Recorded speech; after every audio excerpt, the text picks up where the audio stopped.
big breaking story right now. Arvind Kejriwal has been arrested. ED ने कहा कि केजरीवाल की जांच में सहयोग करने के सिलसिले में पूछताछ के लिए 9 बार समन जारी किए गए। 9 समन के बावजूद भी अरविंद केजरीवाल प्रवर्तन निदेशालय के ईडी के सामने पेश नहीं होकर पूछताछ से लगातार बच रहे थे। ईडी की गिरफ्त में Arvind Kejriwal. The Aam Aadmi Party chief has questioned the timing of his arrest.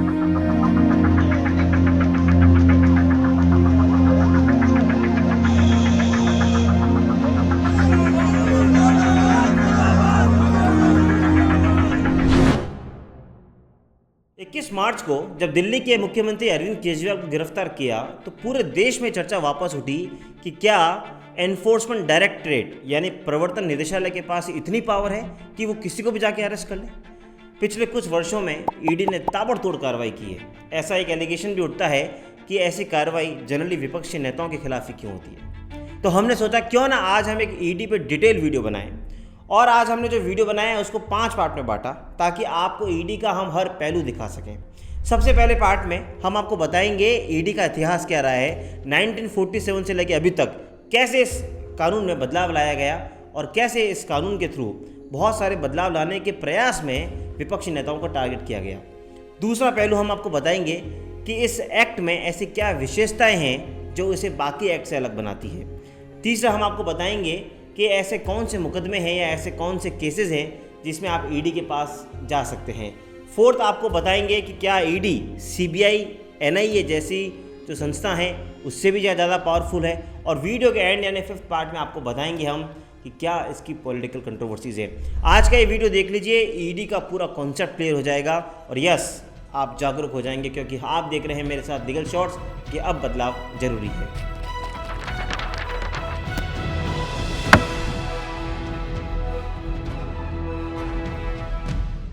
आज ईडी, सीबीआई, इनकम टैक्स, इन एजेंसीज का मकसद कोई जांच तो रह ही नहीं गया। जगह जगह ये एजेंसीज का इस्तेमाल करके पार्टियों को तोड़ रहे हैं। एनसीपी को तोड़ दिया, शिवसेना को तोड़ दिया, सरकारें गिरा रहे हैं। नमस्कार दोस्तों, तो आज हम बात कर रहे हैं एनफोर्समेंट डायरेक्टरेट यानी प्रवर्तन निदेशालय की।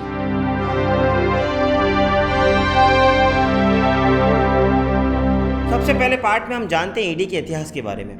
आपको ले चलते हैं 1947 में।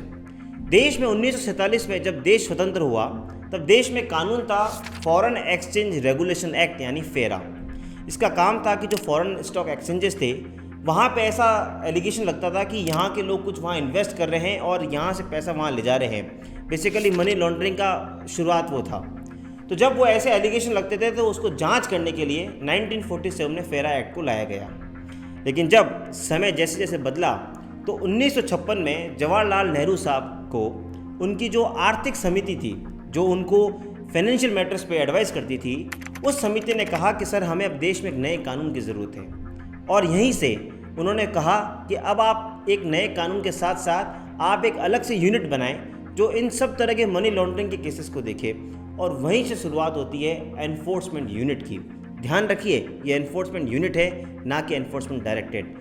एनफोर्समेंट डायरेक्टरेट आज का नाम है ईडी, उस समय ये एनफोर्समेंट यूनिट यानी ईयू हुआ करती थी। फिर जैसे जैसे समय आगे बढ़ता गया इसके और ऑफिसेस खुलते गए। पहले स्टॉक एक्सचेंजेस 3 शहरों में हुआ करते थे, तो उन 3 शहरों में इस एनफोर्समेंट यूनिट को लाया गया। अब जैसे जैसे समय बढ़ा इसकी कंट्रोवर्सीज भी बढ़ी।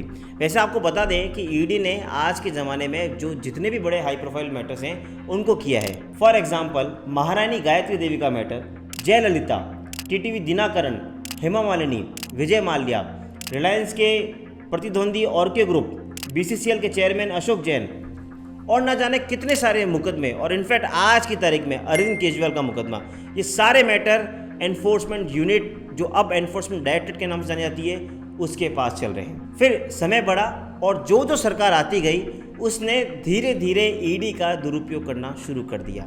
अब जब ये कंट्रोवर्सीज बढ़ी कि ईडी के पास इतनी पावर थी कि वो कहीं पे जाके बिना किसी स्टेट के कंसेंट के छापा मार सकती है, किसी को अरेस्ट कर सकती है। और जब 1990 के अंदर सारे उद्योगपतियों में एक डर फैल गया कि ईडी तो किसी भी तरीके से आके हमको छापा मार सकती है और हमको गिरफ्तार कर सकती है, तो इसके खिलाफ एक आंदोलन उठा। जब समय आगे बढ़ा तो सन 2000 में एक ज़रूरत फील हुई कि इसको बदला जाए और फाइनली सन 2000 में फॉरेन एक्सचेंज रेगुलेशन एक्ट यानी फेरा को हटाकर फॉरेन एक्सचेंज मैनेजमेंट एक्ट यानी फेमा को लाया गया। बहुत सारे जो क्रिमिनल ऑफेंसेस थे उनको कन्वर्ट करके सिविल ऑफेंसेस में बदला गया। इसका मतलब ये था कि अब ईडी के पास ये पावर नहीं थी कि वो किसी को भी जाके ऐसे गिरफ्तार कर सकती थी। लेकिन समय फिर बदला और सन 2002 में सरकार आती है अटल बिहारी वाजपेयी साहब की। अटल बिहारी वाजपेयी साहब जैसे ही आते हैं वो फाइनली लेकर आते हैं PMLA यानी prevention of money laundering act, और उसका प्रस्ताव संसद में पेश करते हैं। लेकिन बाद में उनकी सरकार बदल जाती है और 2004 में आती है यूपीए की सरकार। 2004 में जब यूपीए की सरकार आती है और 2005 के अंदर अल्टीमेटली ये सरकार बीजेपी सरकार द्वारा पेश किए गए PMLA एक्ट को 2005 में ये पास करा देते हैं, जब 2005 में देश के वित्त मंत्री थे P चिदम्बरम साहब। यानी बीजेपी सरकार जो एनडीए सरकार थी वो PMLA का प्रस्ताव लेके आई और यूपीए सरकार ने 2005 में इसको पास कराया। अब जब PMLA एक्ट को पास कराया गया तो फिर धीरे धीरे इन्होंने इसका दायरा बढ़ाया और सन 2000 में जब यूपीए की ही सरकार थी बहुत सारे इसमें अमेंडमेंट्स लाए गए और बहुत सारे अपराधों को इसके अंदर जोड़ा गया।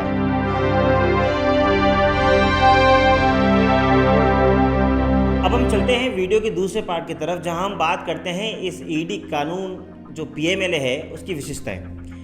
ईडी जो है वो अपनी पावर डिराइव करती है PMLA एक्ट यानी prevention of money laundering act से। इसकी कुछ विशेषताएं हैं। सबसे पहली विशेषता है कि ये एक आपराधिक कानून है और इनके पास पावर है कि ये किसी भी पर्सन के घर जाकर छापा मार सकते हैं, उसको गिरफ्तार कर सकते हैं और वहाँ पे वो जिस तरह की इन्वेस्टिगेशन करना चाहें वो कर सकते हैं। दूसरी सबसे बड़ी इसकी विशेषता वो है कि अगर आप PMLA एक्ट के अंतर्गत अगर ईडी के ऑफिसर को कोई भी आप बयान दे रहे हैं तो वो कोर्ट में मान्य माना जाता है। अब अगर हम जनरल आपराधिक कानून की बात करें, जो क्रिमिनल लॉज की बात करें, तो ऐसा हम कहते हैं कि पुलिस को हम जो बयान देते हैं वो कभी भी कोर्ट में मान्य नहीं होते। अगर आप लॉ बैकग्राउंड से हैं तो आप समझेंगे कि सेक्शन 161 CRPC वो ये कहता है कि अगर आप किसी भी पुलिस ऑफिसर को बयान देंगे तो वो मान्य नहीं है। ऐसा बहुत सारे एक्ट में भी सेम एनालॉजी फॉलो की गई है, लाइक कस्टम एक्ट या NDPS एक्ट। लेकिन in contravention to the basic criminal jurisprudence इस एक्ट के अंदर ऐसा सेक्शन है जो ये कहता है कि अगर आपने ऑफिसर को कोई बयान दिया तो वो मान्य माना जाएगा कोर्ट के अंदर और उसके बेसिस पे आपके खिलाफ कन्विक्शन भी हो सकता है। अब ये बड़ा ड्रैकोनियन प्रोविज़न है क्योंकि हम ऐसा मानते हैं कि जनरली जो ईडी के ऑफिसर्स होंगे वो जो चाहे वो हमसे लिखवा सकते हैं और साइन करवा सकते हैं और शायद उसके बेसिस पे हमारा कन्विक्शन हो जाए। तीसरी जो सबसे बड़ी इसकी बात आती है वो ये है कि ये सामान्य क्रिमिनल कोर्टों में नहीं जाता। PMLA की अपनी एक अलग कोर्ट है जहां पे इसकी पूरी ट्रायल चलती है। चौथा ये है कि जब आप इसमें जमानत लगाते हैं, जनरली आप देखेंगे तो कोर्ट जमानत जल्दी दे देती है क्योंकि कोर्ट ये मानती है कि प्रोसिक्यूशन को beyond reasonable doubt case prove करना है।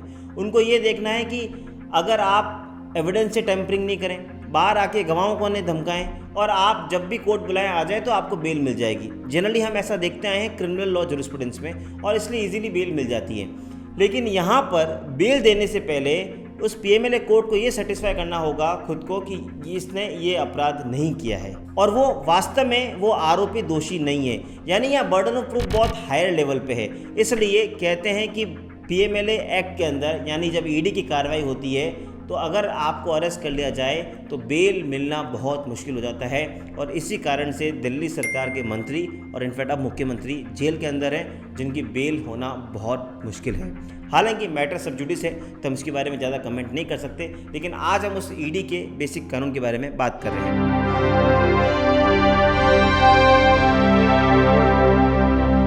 खैर अब हम बढ़ते हैं वीडियो के तीसरे पार्ट की तरफ, जहां हम आपको बताते हैं कि इसका जुरिडिक्शन क्या है। जनरली ईडी के पास पावर है कि वो किसी भी मैटर में जाके इंटरफेयर करके वहाँ अपनी जांच कर सकती है। उसको लगता है किसी राजनीतिक पार्टी में कोई गड़बड़ हुई है तो वहाँ जाके जांच कर सकती है। अगर उसको लगता है कि किसी पर्सन के पास इतना पैसा है जो उसने हो सकता है फॉरेन से मनी लॉन्ड्रिंग की है तो वहाँ जा सकती है।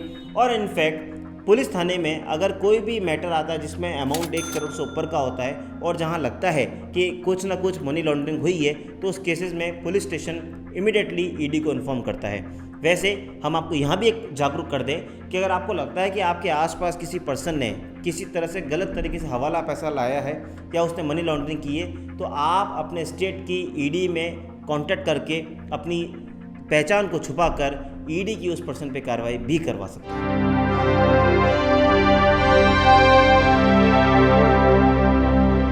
खैर अब हम बढ़ रहे हैं ईडी के इस वीडियो के फोर्थ पार्ट की तरफ, जहां हम बात कर रहे हैं कि CBI NIA जैसी संस्था इस देश में है, उसके बावजूद भी ईडी उनसे क्या ज़्यादा पावरफुल है या नहीं।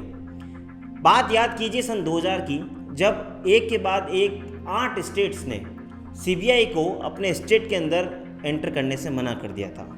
फॉर एग्ज़ाम्पल हम ये देखते आए हैं कि जहाँ पे एक ऑपोजिट सरकार होती है, फॉर एग्ज़ाम्पल सेंट्रल में अगर एनडीए है और स्टेट में अगर कांग्रेस की गवर्नमेंट है, तो ऑब्वियस सी बात है कि स्टेट गवर्नमेंट कभी भी सेंट्रल गवर्नमेंट संस्था सीबीआई को अपने स्टेट के अंदर जल्दी से इंटरफेयर करने नहीं देगी। आप अगर बंगाल का वो किस्सा याद कीजिए जहाँ पे सीबीआई को मना किया गया, इनफैक्ट राजस्थान में भी ऐसा किया गया। तो आप ये बात जानें कि जब सीबीआई को किसी स्टेट में इंटरफेयर करना होता है या इसी स्टेट में जाकर इन्वेस्टिगेशन करना होता है, तो उसे उस स्टेट गवर्नमेंट की कंसेंट चाहिए होती है। हालांकि अगर हाईकोर्ट डायरेक्शन दे तो बात अलग है, लेकिन कंसेंट आपको चाहिए होती है अगर आपको वहाँ इन्वेस्टिगेशन करना है। सिमिलरली अगर आप एंटी करप्शन के मैटर्स देखें जो सीबीआई के पास जाते हैं, उसमें भी उनको पहले डिपार्टमेंट से परमिशन लेनी पड़ती है। वहीं हम बात करें एनआईए की, तो उसका दायरा सिर्फ और सिर्फ इतना ही है कि वो आतंकवाद से संबंधित मुकदमों को देखेगी। यानी सीबीआई एनआईए की अपनी पावर है और अपनी लिमिटेशन है। लेकिन ईडी एनफोर्समेंट डायरेक्टरेट यानी प्रवर्तन निदेशालय एक ऐसी एजेंसी है जिस पे किसी भी तरह की कोई भी लिमिटेशन नहीं है, कोई चेक एंड बैलेंस नहीं है। ये जब चाहे जहां चाहे किसी को भी गिरफ्तार कर सकती है अगर इनको लगता है तो।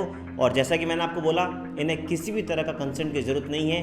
ये चाहें तो कल मेरे पास भी आके मुझे गिरफ्तार कर सकती है। अब हम वीडियो के 5वें और अंतिम पार्ट में बात करते हैं पॉलिटिकल कंट्रोवर्सीज की। देखिए, अगर आप अभी देखें पिछले कुछ वर्षों में, तो ऐसा क्यों हो रहा है कि ईडी जनरली विपक्ष के नेताओं को टारगेट बनाती है। मैं यहाँ पे भी इस डिबेट में नहीं हूँ कि क्या एनडीए ने इसका मिसयूज़ किया या यूपी ने इसका मिसयूज़ किया, लेकिन मैं सिर्फ कुछ फैक्ट्स पे हूँ। आपको एक फैक्ट्स के अकॉर्डिंग बता दूँ कि पिछले कुछ सालों में जब से एनडीए सरकार आई है, टोटल अराउंड 121 लोगों पर ईडी ने छापा मारा है और उन 121 में से अराउंड 115 विपक्ष के नेता हैं।